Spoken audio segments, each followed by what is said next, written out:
蠔乾裏邊嘅勞斯萊斯啊，金蠔蠔豉可能你聽過好多，但係今日呢一個蠔產品咧，可能95%個人都冇見過。我帶你入去睇一睇。師傅天后牌嘅，已經冇人有㗎啦。攞啲竹籤。啊，竹籤我籤。哇！因為佢話細10幾個毛咧，得一啲啱㗎，好難㗎。10幾擔毛先揀出嚟咁多人咯喎。睇下呢隻蠔有幾大隻？呢啲一斤4隻到嘅啫。睇十幾成一個手成10公分以上啊！呢個長度有。其實好多人知道金蠔，知道蠔豉，但係睇過呢樣嘢嘅人，我覺得起碼係60、70歲年紀嘅人咯。係啊。穿呢啲蠔嘅全部係老師傅嚟㗎，啲後生嗰都唔識做啊！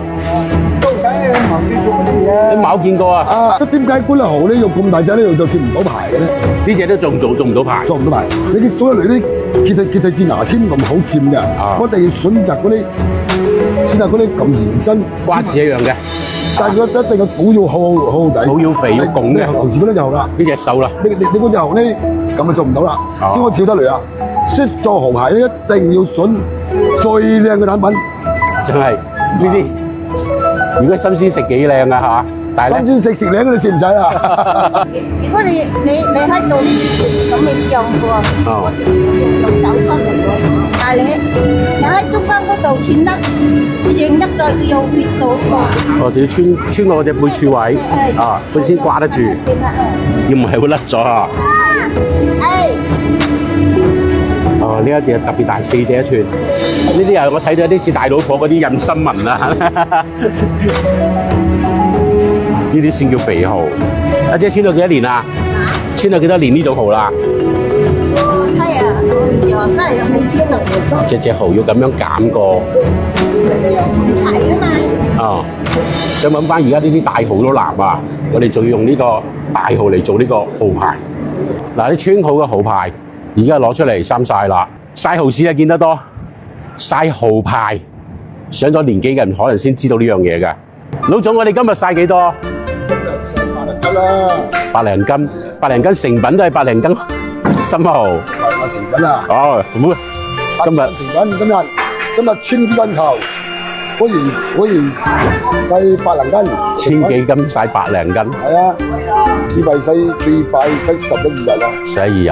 係啊，呢隻咁啊先係曬咗4、5天嘅啫。係啊，4、5天，仲有4、5天啦。仲要再曬4、5天。係，要曬到佢收晒水。係啊，全部係9成乾咯。啊，我哋金蠔就講6成乾，蠔豉就講8成乾。呢隻嘢曬到9成甚至95成乾啊！係啊，曬到9成乾啦。你睇嗰啲耳仔邊，全部係硬啲嘅嗰啲。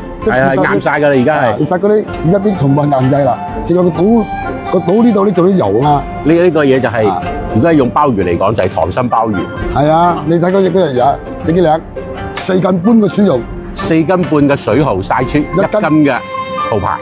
就未似講顏色跳咧，純嗰粒蠔最大嘅只能係曉10%左右。你睇到現人只能曉10%嘅咁嘅大隻蠔。呢樣嘢應該係最早係啲香港人嘛，啲沙井人嘛。係啊，嗰陣時呢一好似嗰時香港係賣千幾蚊一斤嘅，有啲咁靚嘅嘢啊！咁我要拎得嚟嘅咁嘅啫嘛。關鍵係呢樣嘢又要揾靚蠔，跟住又嘥人工，又賺唔到錢。係啊，所以只能呢個好朋友分享啦。嗰個咧就要嚟俾識得嘅朋友，俾啲真係了解呢個點加工嘅朋友嚟分享嘅。今日嚟呢個地方咧，台山嘅文村，出去就南邊圍，嗰邊一直對出去咧就係上下川島。呢度就係台山文村蠔最主要、最靚嘅養殖嘅地方啦。我哋期待15日之後，我哋嘅蠔牌出嚟。